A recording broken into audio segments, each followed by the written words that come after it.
Occasion ఏదైనా location ఎక్కడైనా తెలుగువారి వేడుక అంటే ఆలివ్ మిఠాయి ఉండాల్సిందే. మిఠాయి అంటే ఆలివ్.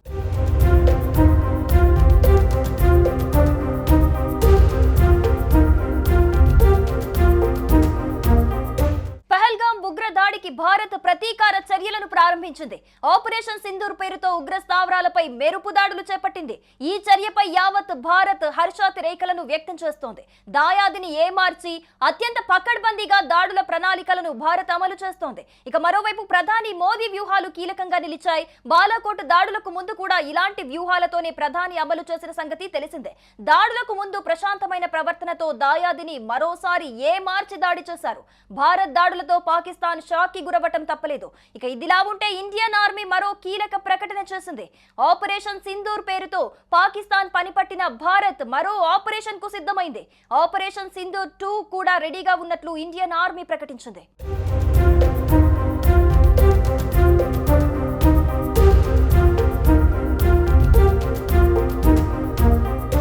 ఆపరేషన్ సింధూర్ పై ప్రధాని మోదీ అధ్యక్షతన భద్రతా వ్యవహారాల కమిటీ భేటీ అయింది. రక్షణ శాఖ మంత్రి రాజ్నాథ్ సింగ్, కేంద్ర హోంమంత్రి అమిత్ షా ఆపరేషన్ సింధూర్ వివరాలను మోదీకి వివరిస్తున్నారు.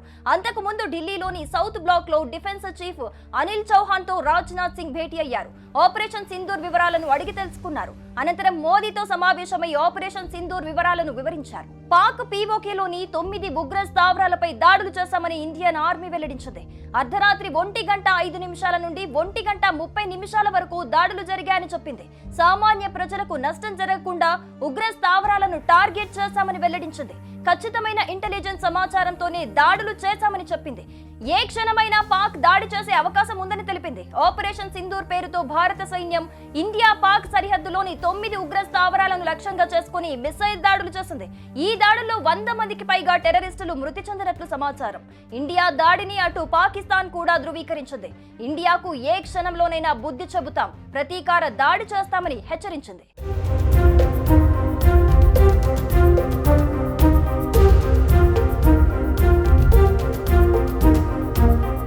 పాకిస్తాన్లోని ఉగ్ర స్థావరాలపై భారత్ చేపట్టిన ఆపరేషన్ సింధూర్ పై భారత త్రివిధ దళాల అధికారులు స్పందించారు.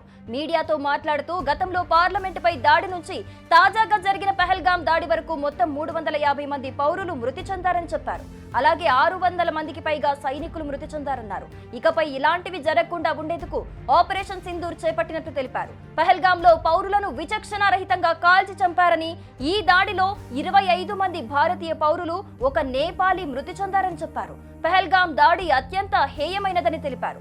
ముంబై దాడుల తర్వాత ఇదే పెద్ద దాడి అని, జమ్మూ కాశ్మీర్ అభివృద్ధిని అడ్డుకోవటమే ఉగ్రవాదుల పన్నాగమని చెప్పారు.